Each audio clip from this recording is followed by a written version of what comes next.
Aujourd'hui, on va revenir sur les ETF crypto. On a vu débarquer cette semaine le premier ETF staking, Solana. Je vais t'expliquer tout ça et te partager une sélection de cryptos en lien avec cette narrative des ETF. Comme toujours, pour le top que je te propose en début de chaque mois, il ne s'agit pas d'une sélection qu'il faut acheter à l'aveugle. L'objet de cette série de vidéos, c'est d'attirer ton attention sur certaines cryptos, certains tokens qui ont une actualité intéressante. Et aujourd'hui, on va voir toutes ces cryptos qui pourraient être listées sous forme d'ETF. D'après Bloomberg, certaines de ces cryptos ont 95% de chances de voir leur demande d'ETF approuvée par la SEC dans les prochaines semaines, voire dans les prochains mois. Ce qui devrait donc amener de nouveaux capitaux et faire grimper, faire exploser les cours. En tout cas, on pensait que ça se passerait comme ça pour l'ETF Ethereum qui est sorti au mois d'août 2024.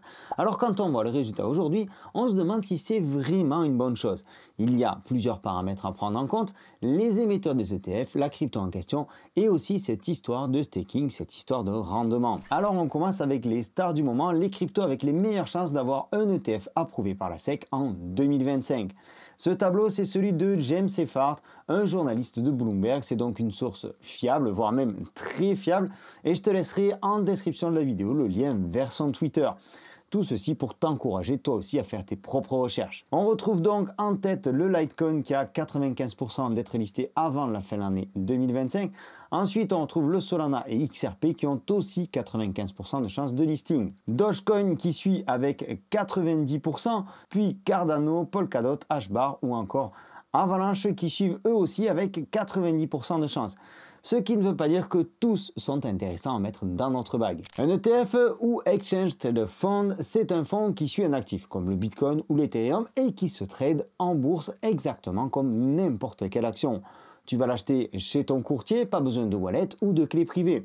Le fournisseur de l'ETF achète, lui, l'actif sous-jacent, par exemple l'Ethereum, et il le stocke pour toi, te donnant une exposition au prix sans avoir à gérer tout ce qui est délicat pour le commun des mortels, comme par exemple la clé de sécurité du wallet, etc. etc. La SEC, Security and Exchange Commission, le gendarme financier américain, exige des audits, une liquidité suffisante et des protections contre la manipulation. Ils sont encore aujourd'hui en train de statuer à propos des produits à staking qui pourraient offrir des rendements pour les détenteurs d'ETF. Quand tu mets une crypto en staking, comme Solana par exemple, tu mets tes tokens au service de la blockchain pour sécuriser la blockchain.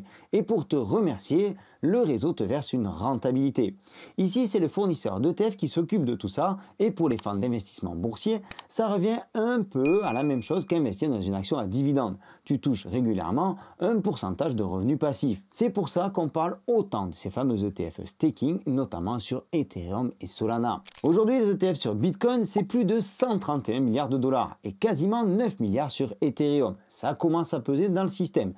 JP Morgan estime que les ETF Solana pourraient apporter entre 3 et 6 milliards de liquidités supplémentaires sur une seule année. Alors tout ça vient pousser le marché crypto à la hausse, parce que les institutions, les fonds de pension ou les banques par exemple, et les retail peuvent investir très simplement. Et ça, c'est exactement ce qu'ils veulent depuis des années, investir simplement en crypto. Il y a quelques jours à peine, Rex Shares annonçait l'approbation du premier ETF à inclure du staking, le Rex Ospreys Solana Staking ETF.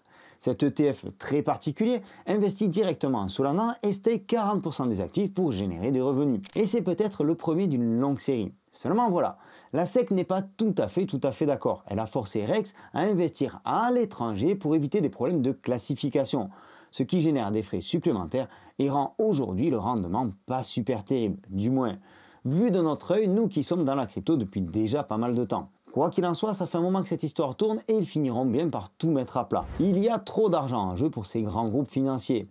Grayscale, BlackRock, VanEck ou Franklin Templeton, chacune de ces firmes a son poids et ça change la donne pour les ETF crypto, je t'explique tout ça. Le patron aujourd'hui c'est BlackRock avec 10 000 milliards d'actifs sous gestion. Leur ETF Bitcoin représente à lui seul 73 milliards de dollars. Si BlackRock lance un ETF Solana ou XRP, c'est l'explosion de la crypto assurée. Mais pour le moment, tu le vois dans la liste, aucune demande officielle déposée en ce sens. Il reste uniquement sur Bitcoin et Ethereum. Grayscale, on les retrouve bien entendu sur Bitcoin et Ethereum, mais aussi sur Litecoin, Solana, XRP, Doge, etc., etc. Ils sont bien en place, mais ils ont des frais de gestion un peu élevés, ce qui pourrait freiner certains investisseurs.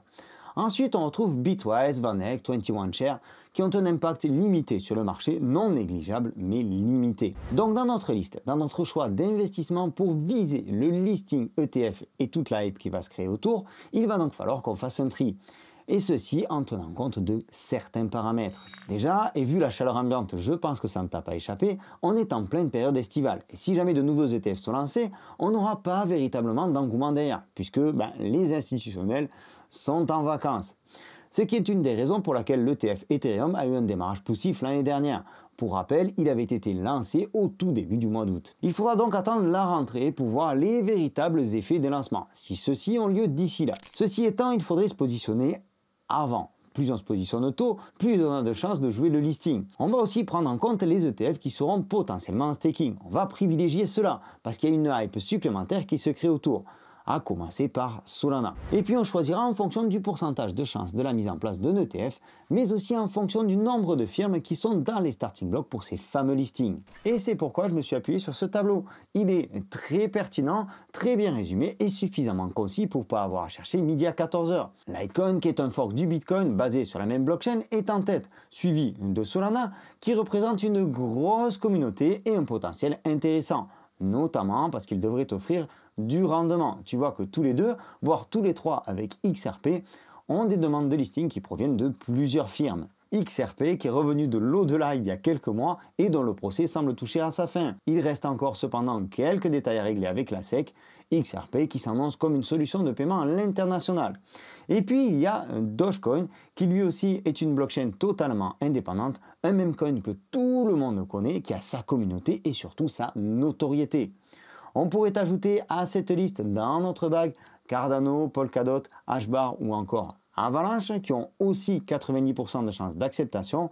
Libre à toi de gérer ton portefeuille comme tu l'entends, mais personnellement je n'irai pas jusque là. Parce que pour qu'un ETF soit rentable pour la firme qui le propose, il faut du mouvement, il faut de l'hype. Et c'est aussi un point à prendre en compte quand on regarde le potentiel d'un altcoin. Même avec un listing ETF, si derrière on n'entend pas parler de la crypto en question, les clients de ces groupes financiers n'iront pas poser un billet dessus. Inutile donc pour nous de mettre ces cryptos dans notre bague. Litecoin, Solana, XRP et Doge ont traversé les bull runs et les bear markets. Ils font partie du paysage crypto. On va pas dire que tout le monde les connaît, mais presque. Et quoi qu'on en dise, il ne faut pas oublier qu'on est dans un milieu capitaliste et que les fournisseurs d'ETF sont là uniquement pour gagner de l'argent.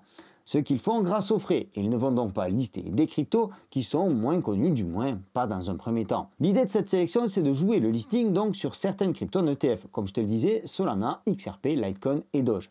Et pour ça, rien ne vaut un petit DCA. Je vais rentrer par petits montants, par petites touches. Je sais que j'investis pour le moyen et pour le long terme. Alors, rien ne presse. Toutes ces cryptos ont 90 à 95% de chances d'avoir leurs ETF avant la fin de l'année. Ce sera peut-être demain, ce sera peut-être dans une semaine, ce sera peut-être dans un mois ou dans 3 mois. Personne ne le sait. Mais c'est pour ça que je rentre par palier, histoire de bien manager mon argent. Si jamais le marché venait à nous faire un plus bas d'ici les listings ETF, ce qui est tout à fait possible pendant la période estivale, alors j'aurai tout le loisir de me repositionner à un meilleur prix. Attention, je ne te dis pas de faire pareil. Fais toi aussi tes propres recherches et manage ton argent. Manage ton bag en conscience. Je pense donc qu'il peut être intéressant de jouer le listing en ETF de ces quelques cryptos et ce, dès ce mois de juillet 2025. Et ceci pour toutes les prochaines semaines jusqu'au listing, voire même jusqu'à la fin du bull run 2025. En listant ces cryptos dans des ETF, on devrait avoir donc un afflux de liquidités supplémentaires, ce qui pourrait porter tous ces projets nettement plus haut que leur prix actuel. J'espère que cette vidéo t'a plu, j'espère qu'elle t'aura apporté de nouvelles connaissances. En tout cas, comme toujours, j'ai pris beaucoup de plaisir à la monter, à la réaliser et à l'écrire. Je t'invite à laisser un like sous cette vidéo. Je t'invite à laisser un commentaire sur ce que tu penses de cette histoire de listing d'ETF. Je te donne rendez-vous dans une prochaine vidéo. D'ici là, prends soin de toi et de tes cryptos. Ciao!